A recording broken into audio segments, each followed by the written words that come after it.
Amém, amados?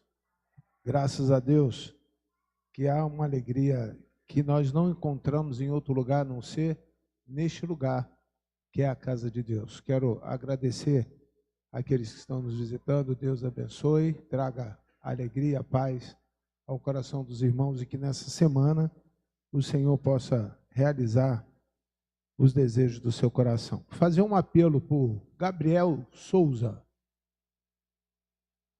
Quer que eu continue o recado? Procurar a Camille assim que puder, tá bom? Tá, Camille? Para ajudar no louvor. E qual é o nome dela? Bianca. Procurar a recepção também, Bianca. A recepção não, é a Camille. A Camille. Por louvor, tá bom? Tá bom? Fechado? Tá bom. Recado dado. Vamos àquilo que o Senhor falou aos nossos corações. Nós temos falado aí sobre obediência. Hoje de tarde eu vi um exemplo de uma pessoa que estava treinando, e nós estamos em fase aí de competições através da Olimpíada, e era uma skatista brasileira, né? E ela quase não ganhou medalha, por pouco. Não foi por descuido dela, não. É porque as atletas que estavam competindo com ela, obviamente, por ganharem, estavam mais bem preparadas do que ela. Essa é uma lógica que nem sempre funciona assim. Não é porque alguém está melhor preparado do que eu, que naquele momento é capaz de me superar numa atividade e tirar de mim o prêmio maior. Mas a obediência, ela gera uma percepção de excelência. E muitas vezes nós não conseguimos um prêmio maior, algo a mais. Obrigado, irmão. Nós não conseguimos algo a mais de Deus. E quando eu digo algo a mais, porque eu creio que todos os dias Deus tem nos abençoado. Se você crê nisso, diga amém. Você crê de verdade, né? Todo dia Deus te faz algum favor. Alguns nós vemos, outros nós sentimos, alguns nós ouvimos, outros nós presenciamos com os nossos olhos, outros, enfim, diversas formas Deus se manifesta a cada segundo na vida da humanidade. Mas a obediência gera excelência. Se você parar para pensar, o mundo ele tem regras estas que, se forem obedecidas, nós continuamos em plena harmonia. E, por outro lado, se essas regras forem desobedecidas, causam caos. A exemplo, se pegássemos uma pedra agora e jogássemos para o alto, qual é o princípio? Tudo que sobe, desce. E se ficar debaixo da pedra, vai cair na sua cabeça. Não tem outra razão de ser. Então, existem princípios, leis, que precisam ser naturalmente obedecidos. E aí eu reparei, num dos saltos daquela menina, que ela tinha 7 oportunidades. E a pior nota seria então cancelada. E ela veio insistindo no mesmo salto e errou por 6 vezes. Em momentos diferentes, mas errou o mesmo salto por 6 vezes. E na última oportunidade, quando ela não poderia errar, ela acertou. Tomando, por exemplo, e fazendo uma analogia, uma comparação, às vezes nós erramos 1 vez, 2 vezes, 3 vezes, e nos acostumamos em fazer as coisas erradas. Se acostumar a fazer as coisas erradas, você não vai levar o prêmio. Vai ter sempre alguém fazendo alguma coisa parecida ou semelhante ao que você está fazendo da maneira certa, a coisa acontecendo na vida dele e não acontecendo na sua vida.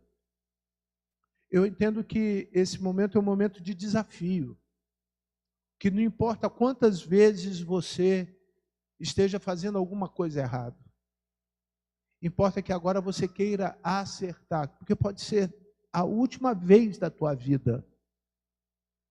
Pode ser que nesse momento Deus esteja te dando a última oportunidade. Quero ser de fato enfático nisso. Nós não sabemos a hora de terminar. Mas nós podemos escolher não fazer mais errado. Eu queria usar aqui 4 palavras, baseado no livro de Mateus, capítulo 21, do verso 28 a 32. Mateus 21, de 28 a 32. 4 palavras que podem estar fazendo você errar a mesma coisa várias vezes. E se você puder aprender algo essa noite com essas palavras, talvez você saia daqui com um desejo no coração de acertar. Acertar não somente o alvo, porque quando erramos o alvo, nós pecamos, e quando nós acertamos o alvo, isso é santidade. Acertar não somente o alvo, mas acertar o coração de Deus. Acertar no seu relacionamento, acertar no seu trabalho, acertar na escolha da sua atividade profissional, acertar no uso do seu dinheiro. Quem sabe acertar no remédio que você está tomando essa noite. Algumas vezes nós esquecemos de que a vida não é só de acertos, mas eles precisam fazer parte da nossa vida. E quando nós nos acostumamos com o que está acontecendo conosco, quer dizer, com o primeiro salto deu errado, o segundo salto deu errado, isso compromete a fé. Porque a fé é um salto no escuro. E se nós sabemos o que vai acontecer, queridos, podem ter certeza que fica mais fácil confiar. Mas só acontece para aqueles que estão debaixo da obediência, cercados pela obediência, tomados pela obediência. Porque a obediência, como aprendemos pela manhã, é sinônimo de bondade e de misericórdia da parte do nosso Deus. Que Deus nessa noite possa fazer você desejar compreender essas pequenas palavras que podem estar destruindo na sua vida a oportunidade de você se tornar um cristão melhor. Vamos ler o texto, Mateus 21, do verso 28 a 32. O que vocês acham? Um homem tinha 2 filhos. Começa com uma pergunta, viu? Então, fica me perguntando para você, depois que você ouvir a história, qual a resposta que você daria? O que vocês acham? Um homem tinha 2 filhos.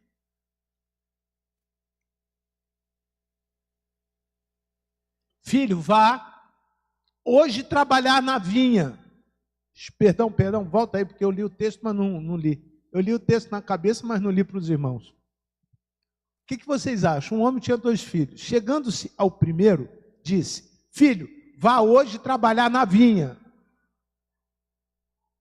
Ele respondeu: não quero ir. Mas depois, arrependido, foi. Dirigindo-se ao outro filho, o pai disse a mesma coisa. E ele respondeu: sim, Senhor, mas não foi. Qual dos 2 fez a vontade do Pai? Vocês lembram que pela manhã, para um pouquinho aí, lembram de manhã que nós afirmamos que nós não podemos ter mais vontade própria, nós afirmamos que precisamos fazer a vontade do Pai, e nós precisamos entender que essa vontade é independente da minha vontade. Irmão, querendo ou não, você vai fazer o que Deus quer. Como isso acontece, está dentro da soberania de Deus. Você poderia ter pensado em fazer uma opção de coisa hoje, mas você veio e está neste lugar, é porque Deus queria. E os que não vieram, Deus também queria. E os que estão perto, Deus queria também. E os que estão longe, Deus também queria. Sejam coisas boas ou coisas ruins, está tudo no controle e na ação permissiva de Deus. Mas esse é um outro tema. Eu quero abordar especificamente o que o texto está dizendo de uma maneira muito prática. Qual dos dois fez a vontade do pai? Você lembra da história? Chegou o primeiro, e o filho disse que ia e não foi. Me perdoe. O primeiro, o filho chegou, disse que não ia, depois se arrependeu e foi. Chegou o segundo, disse que ia e não foi. E aí começam algumas questões. Eles responderam, o primeiro. Então Jesus disse, em verdade lhes digo que os publicanos e as prostitutas estão entrando no reino de Deus primeiro do que vocês. Olha quem que Jesus colocou primeiro no céu. Segue, versículo 32. Porque João veio até vocês no caminho da justiça e vocês não acreditaram nele. No entanto, os publicanos e as prostitutas acreditaram. Vocês, porém, mesmo vendo isso, não se arrependeram depois para acreditar nele. Segue, varão. Escute outra parábola. Havia um homem, dono de terras, que plantou uma vinha, pôs uma cerca em volta dela, construiu nela um lagar e edificou uma torre e arrendou a vinha a uns lavradores. Depois ausentou-se do país. Quando chegou o tempo da colheita, o dono da vinha mandou seus servos aos lavradores para receber o fruto que cabia a ele. Mas os lavradores, agarrando os servos, espancaram um, mataram o outro e apedrejaram ainda o outro. O dono enviou ainda outros servos em maior número, e os lavradores fizeram as mesmas coisas com eles. O último, o dono da vinha enviou-lhes o próprio filho, pensando, o meu filho, eles respeitarão. Mas os lavradores, vendo o filho, disseram uns aos outros, este é o herdeiro, venham, vamos matá-lo e ficar com a herança dele para nós. Duas situações que nos fazem pensar como que o Pai está vendo hoje você, como que Deus anda olhando hoje a igreja. Vamos voltar a atenção para os versículos que estão na primeira parte do texto desse capítulo, do verso 28 a 32. E a primeira coisa que eu quero destacar aqui é o seguinte: uma obediência aparente. Uma obediência de aparência não agrada a Deus. Todas as vezes que você lembrar dessa palavra aparente, aparência não agrada a Deus. Obediência tem que ser de verdade. Um homem tinha 2 filhos, chegando o primeiro dele, vai trabalhar, e o que ele respondeu? Não, eu não vou. Eu não vou.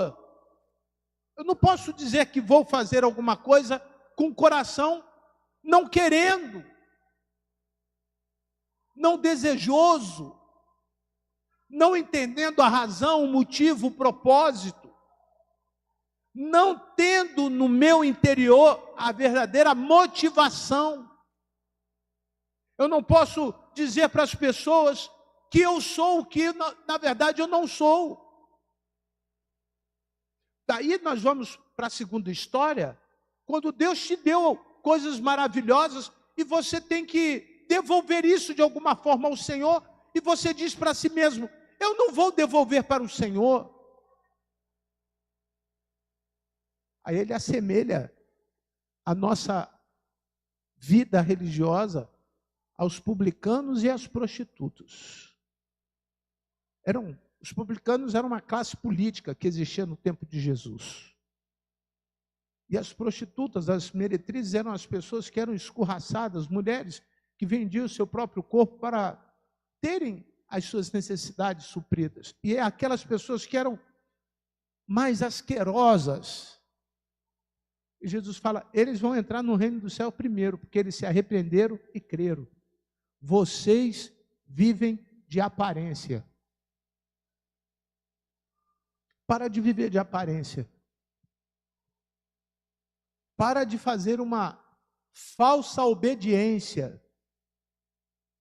Se você caiu hoje, caiu amanhã, caiu depois de novo e de novo caiu novamente, e aí você entrou num ciclo em que você não para de errar, meu irmão, para de aceitar que você vai viver errando. E coloque diante de Deus o desejo de fazer certo. Eu vejo que muita coisa que acontece no culto não é combinado. A Sandra deu um testemunho aqui exatamente do que, sem combinar, tá? Ela falou, posso falar? E quando alguém paga um preço por falar a verdade, é porque ela sabe o preço da verdade. Quando ela colocou ali o horário certo, mesmo sabendo da responsabilidade dela de ter feito errado, ela paga um preço por isso. Porque é muito mais fácil nós colocarmos os horários errados. É muito comum fazermos o que os outros estão fazendo. Agirmos da maneira como as pessoas estão agindo. Então para de viver de aparência, porque Deus vê. Deus está te enxergando, Deus está te olhando. Quer viver certo? Tome a decisão de viver certo. Não fica com medo de falar que você está errado. Não fique com medo de você confessar o seu pecado. Não fique achando que Deus deixou de ser bom e misericordioso. Pelo contrário, quando é necessário a bondade e a misericórdia, quanto maior é a minha necessidade, maior é a bondade e maior é a misericórdia de Deus para conosco. Queira acertar. Mas a segunda coisa que eu destaco no texto, e o texto me leva a entender isso, está nos próximos versos. O verso 30, que diz assim: dirigindo-se ao outro filho, o pai disse a mesma coisa. Qual é a primeira palavra que nós queremos dar destaque aqui? Para de viver de aparência. Ele disse a mesma coisa, e ele respondeu, sim, Senhor, mas não foi. Eu fiquei imaginando que era esse que estava vivendo de aparência. Não. Esse obedecia a Deus, ao seu pai, parcialmente. Por que há uma diferença em viver de aparência e obedecer parcialmente? Por conta da necessidade de afirmação do pai. Sim, Senhor, eu vou. Gente, eu estou fazendo. Sabe aquela coisa que você tenta mostrar para as pessoas que você está acertando? Mas na verdade não está acertando. É algo que começou e as pessoas começaram a ver, mas não terminou. Tem uma coisa na linguagem de hoje popular que as pessoas dizem de uma maneira muito clássica assim, ó, tem que terminar o ciclo. Eu não sei por que a gente copia tanto esse negócio. Não, eu estou terminando um ciclo de 7 anos. Irmão, do dia que você nasceu com Jesus, não tem mais ciclo. Isso está ligado a uma terminologia, uma numerologia ligada à Cabala, que é um livro, posso até considerar esotérico, onde existem tendências, e nós subimos e descemos nessas tendências, nesses ciclos. Irmão, não existe isso na Bíblia. Não existe isso na Bíblia. Qualquer coisa associada a isso não é bíblico. Do momento em que o Senhor Jesus entrou na tua vida e você começou a viver uma vida de obediência, a sua vida só cresce. Só cresce. Não é cresce e desce. Não é cresce, desce, cresce, desce. Não é isso. A Bíblia diz que só cresce. Tudo na vida de uma pessoa obediente, a direção é da terra para o céu. É daqui para cima. Não é daqui para cima, depois desce. Ah, pastor, ontem eu estava mal, mas hoje eu estou bom. Sabe o que é isso? Isso não é ciclo. Isso é viver uma vida de obediência parcialmente. Uma semana maravilhosa, outra semana deprimente. Uma semana fervoroso, com a glória na boca, com o espírito do coração. Na outra semana, lá no meio das prostitutas e do ladrão, os publicanos. Uma semana, lê a Bíblia, oração, sobe ao monte, haja poder. Na outra semana, nem o diabo quer no inferno. É uma vida que soma o desastre alheio. E eu vou te explicar isso. Você começa a comparar a tua casa com a casa do vizinho. E a oração normalmente é assim: Senhor, o que está acontecendo? Está acontecendo que hora você me adora e hora você não me adora. Isso é viver uma vida de adoração parcial. Parcial quer dizer pela metade, morno. Nós não podemos fazer essa escolha para a obediência. Eu não posso escolher obedecer aquilo que me convém, aquilo que é fácil, aquilo que é comum. Eu tenho que optar em fazer aquilo que é mais difícil. Se eu saltei uma vez e caí, o Senhor vai me ajudar a levantar. E se eu cair de novo, o Senhor vai me ajudar a levantar. E se eu cair de novo, o que diz a palavra? O cair é do homem, mas o levantar é de quem? É de Deus. Tome isso para você essa noite. Porque pode ser que alguém esteja já esperando cair, para cair e ficar caído. Quando na verdade, Deus só quer a oportunidade de você servi-lo de verdade. Deus não pegou ninguém na Bíblia pronto. Deus não pegou Abraão pronto. Deus não pegou Noé pronto. Deus não pegou Enoque pronto. Deus não pegou Moisés pronto. Davi pronto. Deus não pegou, vamos para o Novo Testamento, André, Tiago, Lucas, Mateus, o apóstolo Paulo, Ananias. Deus não pegou ninguém dessas figuras emblemáticas pronto. Deus não me pegou pronto e não te pegou pronto. Mas Deus não nos quer pela metade. Deus nos quer inteiro. Tem uma musiquinha que diz que essa casa é toda tua. Não pode ser só o quarto. Toque, toque, toque. Podem cantar comigo? Alguém deseja entrar. É Jesus querendo um lugarzinho. Que papo é esse de lugarzinho? Não, não, não. Eu quero dar a casa inteira. Eu quero dar a minha mente inteira. Eu quero dar o meu ouvido inteiro. Eu quero dar meu coração inteiro. Os senhores estão compreendendo que existe uma tendência de nós nos acostumarmos em obedecer o Senhor pela metade? Comece a obedecer o Senhor inteiro. Não fica com vergonha se não consegue. Pede ajuda, cara. Pede ajuda. Existem coisas que nós nunca vamos deixar e abandoná-los sozinhos. A segunda história fala que o pai, o lavrador, deu a colheita, e os caras foram colher e tal, e na hora deles pegarem o que era dele, o pai mandou os servos, eles foram lá e fizeram o que com os servos? Os 3 primeiros servos. Riparam, né? Esse é um comportamento que nós temos. Imaginemos que a gente consiga, de alguma forma,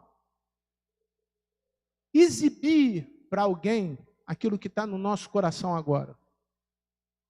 Na nossa cabeça. Nós estamos no ano 2024. Pode ser que mais daqui a algum tempo alguém consiga colocar um capacete em mim e transmita tudo que eu estou pensando por um telão. Em 5D. Aí você consegue ver o que eu estou pensando de bom e o que eu estou pensando de ruim. Nós sempre pensamos coisas ruins. Nós temos a nossa natureza e a gente sempre pensa coisa ruim. Dificilmente você pensa em coisa boa. Dificilmente você entrega para o Senhor algo bom com facilidade. Por isso, ele diz, mas este respondeu, não quero, depois arrependido foi. Ele entendeu que não podia ser de aparência. 2, ele entendeu que o pai ia cobrar dele. O evangelho te cobra, meu irmão. As pessoas te cobram. A vida te cobra. Então, para de viver para Deus parcialmente. E eu vou usar aqui 2 palavras que é muito comum. Justificativa. Como é fácil os crentes viver se justificando. E a segunda palavra, como é fácil ver pessoas aí se escondendo. Igual o Adão. Adão, onde você está? Estou escondido. Escondido de quê, rapaz? Não sabe que eu estou te vendo? Ah, é. É Deus que está me chamando. Ele está me vendo. Adão, onde você está? Estou nu. Ué, mas quem te disse, rapaz, que tu está nu? Para de se esconder. É mais fácil obedecer. Para de dizer para Deus assim, Deus, vamos retardar um pouquinho o tempo, porque eu vou viver minha vida da forma como eu quiser, fazer tudo o que eu quiser, depois eu vou para o Senhor. E vou viver uma vida com o Senhor. Não vai dar tempo, meu irmão, você não sabe. Para de estar aonde você está e achar que já está num lugar bom, porque não é aí que Deus quer te botar. Não é assim. E assim, é como? Assim. Pastor, esse ano Deus me abençoou muito. O que você fez? Aí ele começa a contar o que Deus fez. Aí você vê que é igualzinho que foi o ano passado. Não tem nada de novo. Não tem novidade de vida para essa pessoa. Mas a terceira coisa que eu gostaria que você assim, se permitisse enxergar no texto, assim como Deus tem falado ao meu coração, olha, para de viver uma vida de aparência, de uma vida parcial. Para de viver uma vida orgulhosa. Para de obedecer orgulhosamente. O que é isso? O verso 31. Qual dos dois fez a vontade do Pai? Eles responderam, primeiro. Então Jesus disse, em verdade lhes digo que os publicanos e as prostitutas estão entrando no reino de Deus, primeiro que vocês. Primeiro dos que responderam. Há uma dificuldade muito grande de nós lidarmos com pessoas que são crentes. Principalmente aqueles que já estão muito tempo entre a convivência eclesiológica, a convivência da igreja. Pessoas que já se acostumaram com quase tudo. E ela sabe que não sabe o suficiente nem para ela, mas ela acha que já sabe o suficiente para si mesma. Ela tem orgulho de ser uma coisa que ela não é. Eu hoje tenho para mim, e eu afirmei isso, que a maior autoridade da igreja não é quem expulsa demônio e cura os que estão enfermos ou até mesmo os mortos. A maior autoridade da igreja é aquele que prega. É aquele que fala do amor de Deus. Por que eu cheguei a essa conclusão? Porque existe tanta coisa que envolve esses outros dons, que são semelhantes, e que tem uma importância igual no reino, e Deus só dá à igreja à medida que a igreja precisa. Deus não dá o bode ao carneiro, à vaca, ao cachorro, ao passarinho, ao elefante, ao jacaré. Não, Ele dá a você. Esses dons não são dos anjos, não são os anjos que fazem isso. É a igreja, sou eu e você. Mas esses dons, eles acompanham quem crê. Ele não acontece isoladamente. Crê em quê? No arrependimento através de Cristo Jesus. Esta é a maior obediência da igreja. A maior obediência da igreja não é todo mundo receber o Espírito Santo e sair falando em línguas, não. A maior obediência da igreja não é ter revelação e dons espirituais. Aqui, se tiver alguém possesso, alguém botar a mão e expulsar o demônio, não. A maior obediência da igreja não é um cantor maravilhoso com uma banda 100%, não. A maior obediência da igreja é quando eu tenho zelo no que eu vou estudar durante a semana para ensinar a igreja e o que você tem zelo durante a semana de aprender para ensinar alguém. A maior obediência de Jesus não foi, vai lá, enche do Espírito, que Deus vai derramar o Espírito sobre vocês, vocês vão sair fazendo uma porção de coisa, não.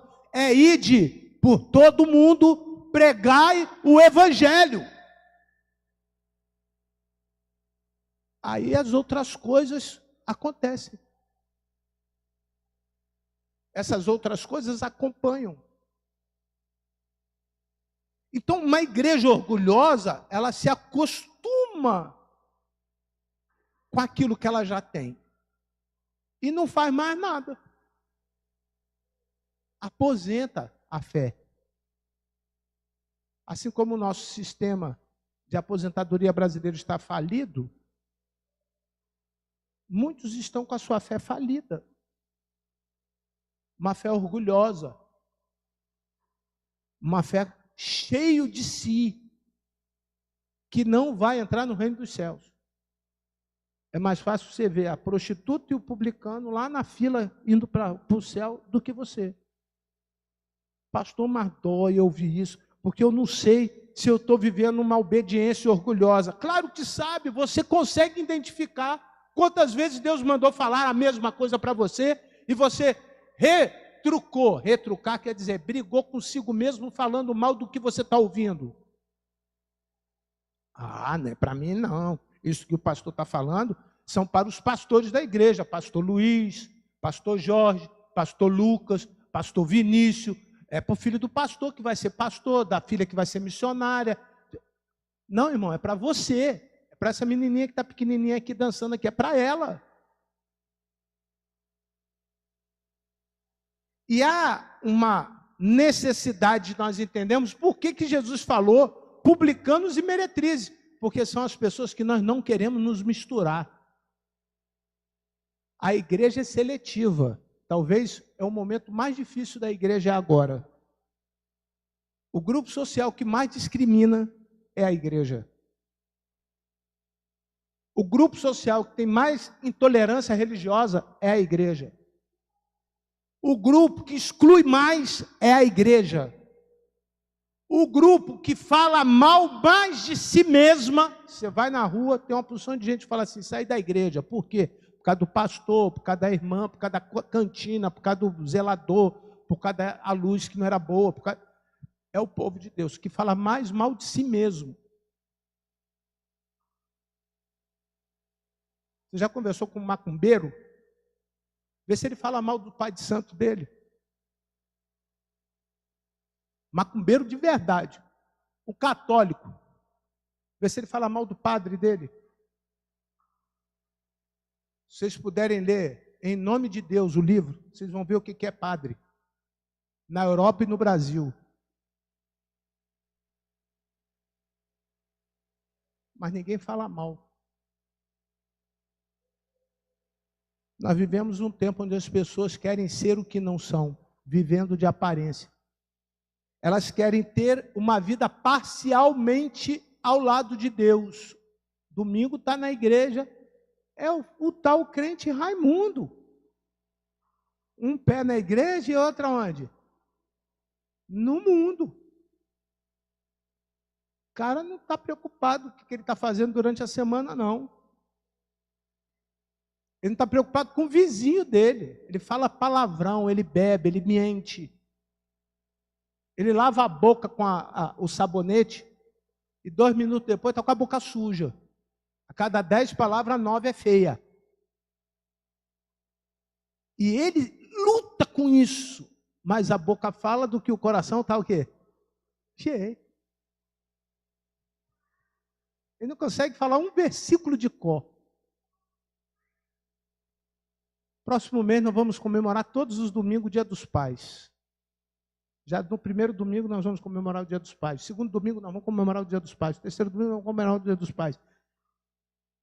Nós vamos agradecer a Deus os 4 domingos, de forma diferente, de maneira diferente. Mas eu vou trazer um prêmio para o pai que não fala palavrão. Aí eu vou dar o prêmio. Você fala assim, por quê? Por que isso? Porque o exemplo da minha casa sou eu. O exemplo da tua casa é você. Você não deve ter orgulho disso, né? Mas as pessoas que trabalham com você sabem quem você é.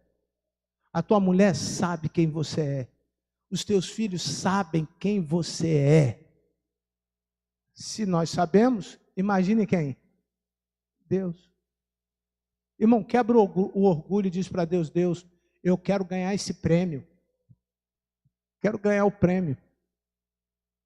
Do pai que ama, do pai que cuida, do pai que vai dar exemplo, do pai que vai estar sempre estimulando, do pai que corrige, que disciplina. O pai que sente orgulho de ser pai. Ninguém precisa mandar o pai ser pai. Tem uma montoeira de homem aí que vale menos do que a mãe. Não cuida, não é protetor, não é zelador, ele não sabe lidar com a dificuldade, larga a mulher, abandona a casa. Por isso que tem uma porção de leis que obrigam. Se isso fosse comum, as pessoas cumpririam isso naturalmente. Não é assim? Mas eu peço ao Senhor que eu não tenha uma obediência por aparência, que eu não tenha uma obediência parcial, conveniente, e que eu não tenha uma obediência orgulhosa. Porque o orgulho destrói, meu irmão. Destrói essa crescente que Deus tem para a tua vida. E se você quer crescer, diminua, em nome de Jesus. Feche os seus olhos. Pai, venha trabalhar conosco, em mim e na minha casa. Venha trabalhar, Senhor Deus, no meu trabalho. Venha trabalhar, Senhor Deus, na minha igreja. Comece, Senhor Deus, naquelas pequenas coisas, para que eu possa enxergá-la de maneira clara, para não ter uma vida de aparência, para não viver uma vida de santidade pela metade, para não ser orgulhoso daquilo que não tem o menor valor, Senhor. Eu sinto alegria e orgulho de estar na tua casa, na tua presença, sentir, Senhor Deus, o Senhor passeando entre nós, falando ao nosso coração. Eu sinto, Senhor Deus, vontade de ficar aqui e gastar o resto dos meus dias no teu santo lugar. Em nenhum outro lugar, Senhor Deus, é melhor do que o que eu sinto diante do Senhor. E que a graça, a paz, o amor do nosso Senhor e Salvador Jesus Cristo se estenda a cada um dos que aqui se encontram hoje e para todo sempre. Amém. Vamos ficar de pé? Que Deus possa te ajudar a ser obediente. E se você tem problema com o que você anda falando, lê o Salmo 119. Todinho. Decora ele.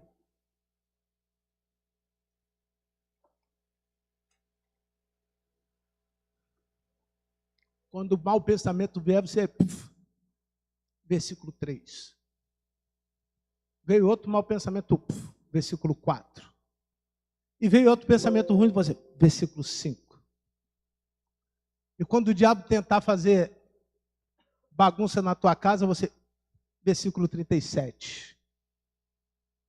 E se nenhum desses versículos servir, você fala, Senhor, o teu poder está na tua palavra, e o diabo vai correr em nome de Jesus da tua vida.